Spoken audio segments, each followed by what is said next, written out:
France Bleu Haute-Normandie, le cordon bleu. On vous le dit, il fait froid. On vous le répète, ça y est, c'est l'automne, donc on a envie de se réchauffer avec de la bonne cuisine.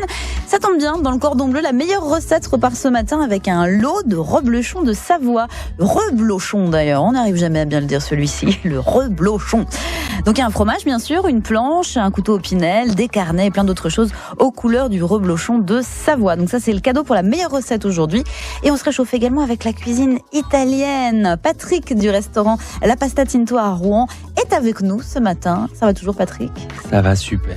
Moi, je vais peut-être vous demander 2 petites secondes d'attention.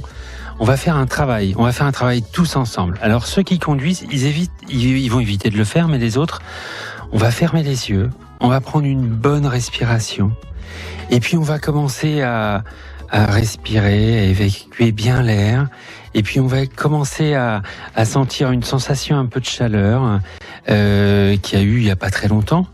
Et puis presque dans nos yeux, on va sentir tellement le soleil est fort, comme si le soleil passait un petit peu, et malgré les yeux fermés, on le ressentait un peu. Allez, soleil, on y va, on est encore en vacances, on est encore en Italie.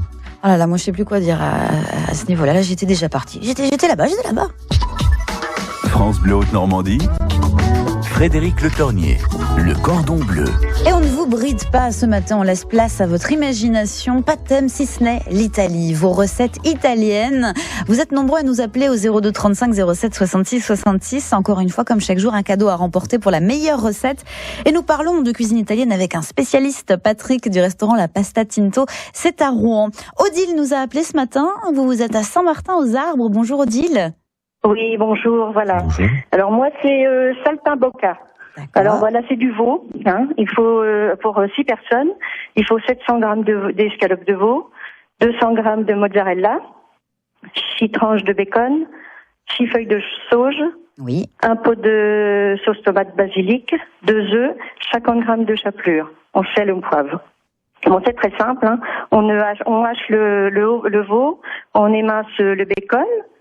On découpe la mozzarella en petits dés et on cisèle la sauge. On préchauffe le four à 6 degrés, un thermostat 6, 180 degrés. Et puis dans un saladier, on mélange la viande, le bacon, la sauce tomate, la sauge, la mozzarella, les œufs et la chapelure. On sel, on poivre et on mélange tout ça et on répartit tout ça dans des petits moules à pâtisserie. En cercle. D'accord. Donc on fait 6, on met ça au four pendant 20 minutes, on démoule chaud et on accompagne ça avec des pâtes et un coulis de tomate. Vous le faites souvent, Voilà. Odile? Comment? Vous le faites souvent, cette recette de saltimbocca? Je le fais avec comme le veau est très cher, souvent je le fais avec des escalopes de dinde. Voilà. D'accord, vous changez. Donc c'est quand même moins cher et puis c'est une belle représentation sur l'assiette là avec des pâtes et La sauce tomate, vous la faites pas vous-même? Si. Je mets, oui, je fais la sauce tomate. Mais là, c'était une recette dans un livre italien que j'avais. D'accord. Et la sauce tomate, on peut la faire nous-mêmes parce que c'est très simple. C'est mieux. Voilà, c'est mieux. Mais bon, à une condition d'avoir des bonnes tomates aussi. Et des bons produits, effectivement, Odile. Voilà. Alors Patrick, qu'est-ce que vous pensez de cette recette? Bonne recette. Moi, je suis toujours, de toute façon, à laisser libre cours à toutes les imaginations et toutes les produits. Les produits sont italiens. Moi, tout ça, ça me parle. On faisait une recette qui ressemblait à celle-ci. Revanche, on n'achetait pas le veau. On le laissait un petit peu. Et l'avantage de le laisser, alors attention, parce que moi, je respect total pour toutes les recettes et toutes vos sensibilités.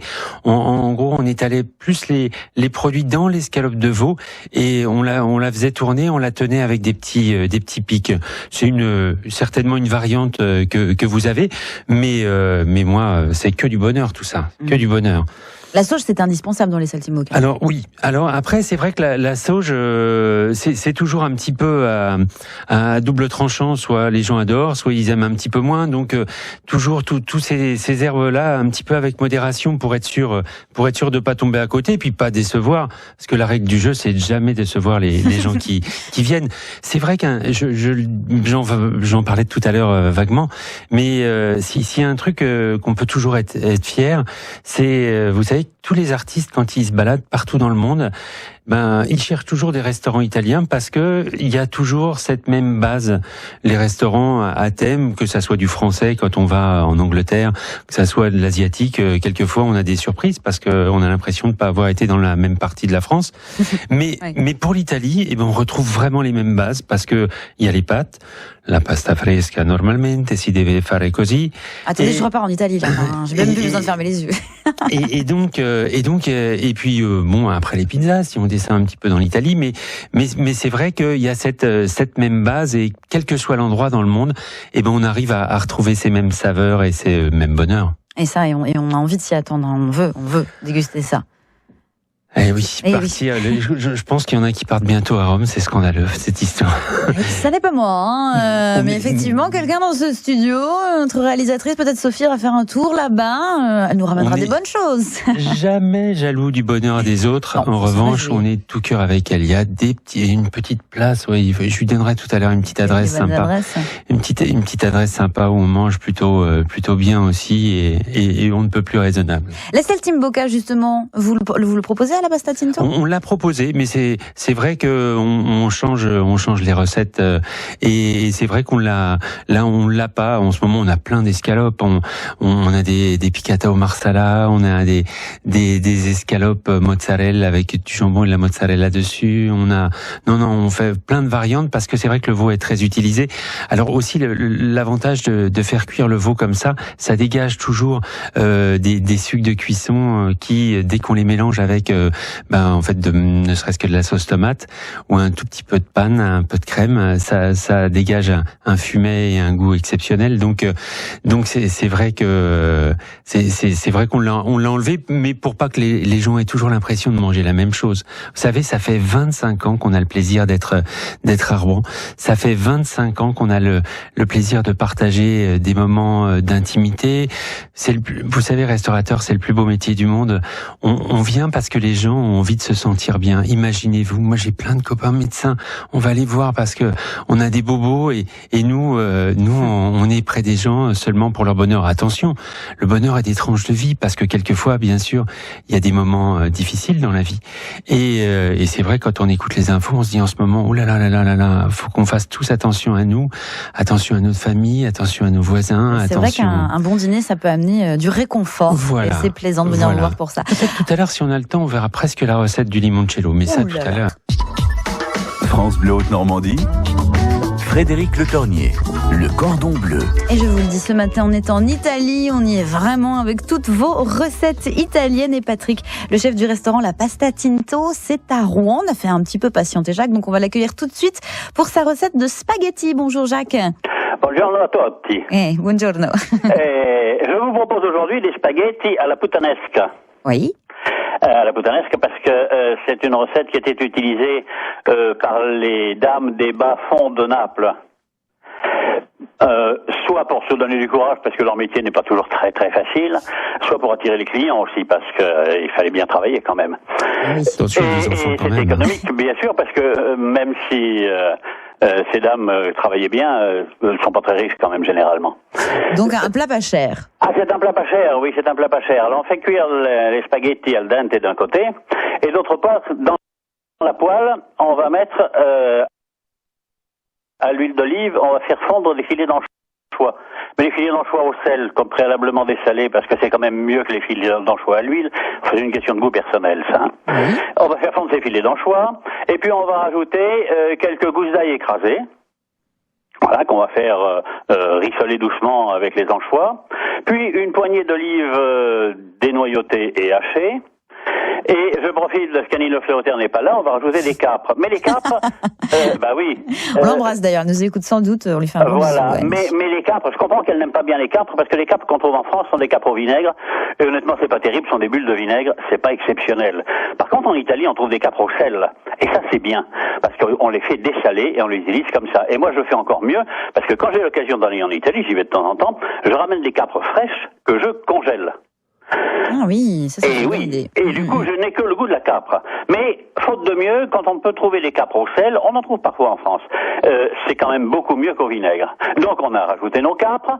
On n'a plus qu'à mettre un coulis de tomates qu'on a fait préalablement à la belle saison, une poignée d'herbes d'origan de préférence, poivré, pimenté de haut goût. Et il n'y a plus qu'à mettre les spaghettis et à sauter là-dedans. Eh ben, c'est parfait. C'est Écoute- facile, hein? Oui, mais alors vous êtes au Vaudreuil, je crois que j'ai le temps de venir d'ici midi. Oui, si vous voulez. Si vous voulez vous y mettre tout de suite, vous Si vous y bon, mettez il y a tout de pas suite besoin en d'y mettre tout de cuisine. suite. Ça prête dans le coin. Le temps que les pâtes cuisent, la sauce est faite, hein. Ouais, d'accord. Très bien, Jacques. Le plus long, c'est de dessaler les anchois et les capres, mais le reste, après, Ouais, ça va très vite. ça hein. peut être rapide. Patrick, un avis sur la recette de Jacques? Je suis très fan de la puttanesque. Alors, je suis très fan. Alors, maintenant, c'est vrai, je vous sens, et ça c'est bien d'être puriste. C'est vrai que cette recette-là, dessalée, pas dessalée, moi j'aime bien quand il y a un petit peu de sel. Après, ça dépend de la quantité exactement d'anchois. Je suis vraiment très fan. J'adore la puttanesque. Je pourrais en manger peut-être le matin, Quand même. ou peut-être Vraiment à fan. 4 heures. Ouais, il y a quelques plats comme ça au resto. Il suffit que je les sente pour avoir faim. Donc ça, c'est plutôt bon. D'autres signe. exemples comme Moi, vous savez, il y a l'Italie, c'est ça aussi. Un cousin, Luca, que je salue, même s'il écoute pas. Luca me disait que lui, sa recette préférée de pâtes, c'est des pâtes avec un petit peu d'huile d'olive. Alors, c'est vrai aussi. Je suis toujours en accord avec Jacques. Si on peut choisir un peu son huile d'olive, c'est mieux. Et avec un petit peu de piment. Et ça, c'est la pâte qu'il préfère. Donc voilà. En fait, les pâtes, c'est comme si on avait toutes les notes de musique du monde et on pouvait faire les plus belles partitions. Formidable. Merci Jacques en tout cas pour cette délicieuse recette qui met l'eau à la bouche. Ginette est à Fontaine-le-Bourg. Bonjour Ginette. Bonjour à toute l'équipe. C'est vrai qu'on irait bien chez Jacques, se faire inviter. Ah oui, ça Mon serait Dieu. pas mal ça. Hein. Voilà. Alors vous, c'est des lasagnes. Oui, c'est très drôle parce que justement, je fais ça ce midi. Donc, je fais des lasagnes végétariennes aux aubergines. Entendu. Voilà. Donc, je prends 7 feuilles de lasagne. Je prends 2 aubergines.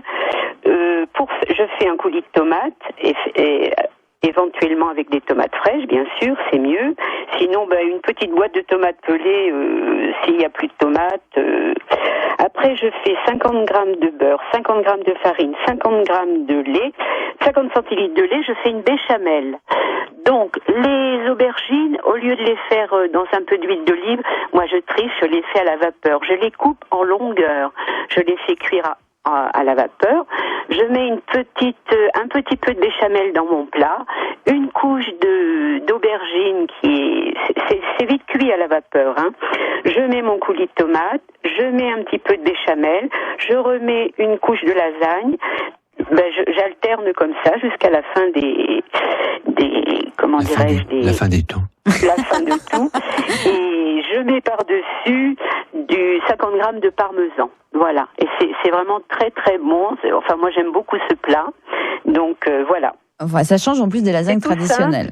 Quand on a l'habitude, moi je fais ça très vite parce que bien sûr j'ai l'habitude, mais c'est vraiment très très bon. Je mange pas de viande avec ça, je fais ça, une salade et c'est parfait. Et c'est parti. Patrick, Voilà. qu'est-ce que vous en pensez? Alors moi, que les choses soient claires, la nonna, Nerina, ma maman, est en train d'écouter l'émission, j'en suis sûr. Donc je peux dire que cette recette est exceptionnelle. Quand notre petite maman fait le gratin d'aubergine, elle les fait un peu comme ça. Nous, c'est vrai qu'au restaurant, moi il y a un truc que j'adore, de les couper très très finement, les aubergines, très finement, et après on les fait un peu confire à l'huile d'olive. Alors attention, l'huile d'olive à consommer avec modération. Il n'empêche qu'une fois que c'est un peu confit, on les met sur du papier, du papier un petit peu style absorbant, pour enlever le surplus d'huile, pour pas que ça reste trop, on va dire, trop calorique.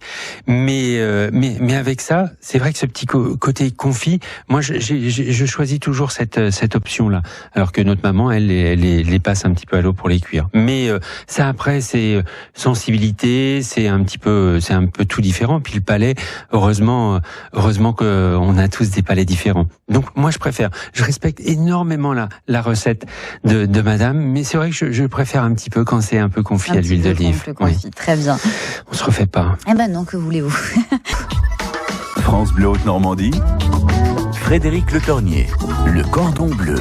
Et oui, parce qu'on parlait de vos recettes italiennes ce matin avec Patrick, le chef du restaurant La Pasta Tinto. C'est à Rouen, il y a eu beaucoup de bonnes recettes, hein, Patrick. Oui, comme d'habitude, vos auditeurs sont toujours exceptionnels. Ah, ils sont formidables, n'est-ce pas? Alors, il va falloir quand même départager parce que ce matin, il y avait un lot de reblochons en jeu. Je vous rappelle qu'il y avait Odile qui nous a appelé pour une saltimbocca, Jacques les spaghettis à la puttanesque et Ginette les lasagnes végétariennes aux aubergines. Laquelle préférez-vous de recettes? Il va falloir choisir. Alors, moi, j'ai choisi, en fait, j'ai eu le plaisir de ramener Rose, ma petite louloute, sur le plateau pour qu'elle va commencer déjà un plateau. Et puis, j'ai vu que dans sa main droite, il y a marqué un 10 et dans sa main gauche, il y avait un 10 aussi. Je crois que tout le monde a gagné. C'est votre émission. Non. C'est vraiment une question de sensibilité. Moi, c'est peut-être la deuxième me parlait un petit peu moins, mais la dame m'avait l'air tellement sympa que je peux pas ne pas l'apprécier autant que la première. D'accord. Donc, ça nous donne quoi, ça, donc, Patrick? Match nul, 0-0. Faut rejouer. Le match était bien. Les attaquants étaient pas mal, mais la défense aussi était pas mal aussi. Bon, allez, je vais choisir. Moi, moitié reblochon, allez, pitié. Ah non, je peux pas couper un reblochon comme ça. Allez, moi, si j'avais plus envie de manger la saltimbocca, donc, Odile. Voilà, c'est la gagnante ce matin du lot de reblochon. On l'a promis, Patrick, la recette du limoncello. Est-ce qu'on a le temps? On a toujours le temps pour ça. Oui. Faut pas faire. Faut le prendre. En plus, hyper simple. Limoncello, vous savez, c'est en fait, si c'était dans une bouteille de pec citron, ça pourrait être du pec citron. Attention pour la marque, ça existe plus, ça déjà. Et donc, on n'en parle pas. Un produit vaisselle, bien sûr. Et donc très simple. Rien à voir avec le limoncello, hein. Très simple à faire. En revanche, le goût, et puis en plus, c'est vous qui allez donner vraiment la tonalité. Donc, à faire très simple. Faut prendre un petit peu d'alcool. Donc, pour aller voir son pharmacien et dire gentiment qu'il donne un alcool pas forcément modifié. Alors, une petite bouteille, normalement, c'est pas très simple à avoir parce que je crois qu'on a moins la possibilité d'en faire, mais quelquefois, en posant la question gentiment, il y a peut-être possibilité. Après, on prend surtout des citrons non traités, bien sûr. S'ils sont italiens, pourquoi pas. S'ils sont pas italiens, on leur parlera une autre langue. Et puis, un petit peu d'eau et puis 750 grammes de sucre. On va dire à peu près 7 citrons. On va prendre les citrons, on va enlever la peau délicatement, on va faire attention de ne pas mettre le blanc, on va prendre vraiment que le zeste et on va le mettre dans l'alcool. Et une fois qu'on l'a mis dans l'alcool, en fait, on va patienter. On va patienter 1 jour, 2 jours, 10 jours. Moi, je peux vous assurer, il y en a peut-être depuis... peut-être 1 an, dans justement de l'alcool, il est en train de prendre toutes les saveurs. Et puis après, on va prendre l'eau, 1,5 litre, mais ça peut être, suivant votre sensibilité, un peu moins, un petit peu plus d'eau, comme ça, il va être plus ou moins fort. Et puis on rajoute donc 750 grammes de sucre, on le met sur le feu, et puis on laisse en petit bouillon. Et puis une fois que c'est fait, on le laisse un peu refroidir et on va rajouter ce qu'on a enlevé. Alors attention, bien sûr, les citrons et l'alcool, on va les passer pour pas avoir d'impureté. Et puis on va rajouter les deux, en fait, l'alcool et le sirop de sucre. Et vous allez voir, là normalement, vous allez faire un petit voyage. Et après, on va juste chercher les verres. À consommer avec modération, il a dit le monsieur. Merci beaucoup Patrick pour cette recette. Alors Rose, effectivement, elle est là avec nous, c'est votre fille. Bonjour Rose. Bonjour. Je vous dis un petit mot. Alors la cuisine italienne, ça te plaît aussi, j'imagine? Oui. Est-ce que tu as un plat préféré? La bolognaise. La bolognaise. Alors vous savez que bolognaise, bien sûr, en Italie, c'est seulement en France qu'on dit bolognaise, puisqu'en Italie, on dit ragout. Donc, soyez pas étonnés si jamais vous allez en Italie et quand vous allez demander bolognaise, en fait, ils vont pas comprendre. Comme quand on dit piémontaise, en fait, ce qui existe piémontaise, c'est seulement en France que ça existe. Ah, donc petite nuance à connaître. Rose, un petit mot. Je crois que tu as une petite dédicace à faire pour quelqu'un qui nous écoute, donc je te laisse le faire. Ce serait pas Nona, peut-être? Un petit bisou, elle est sortie de l'hôpital, elle a retrouvé, on lui a fait un genou tout neuf parce que celui qu'elle avait avant était un peu moyen. Donc là, elle va pouvoir courir, venir nous refaire les pattes dans pas longtemps, j'espère. Hein. Bon, écoutez, on l'embrasse tous. Et merci de votre venue à tous les deux ce matin dans le cordon bleu. Merci encore. La Pasta Tinto à Rouen. Merci Rose, à bientôt.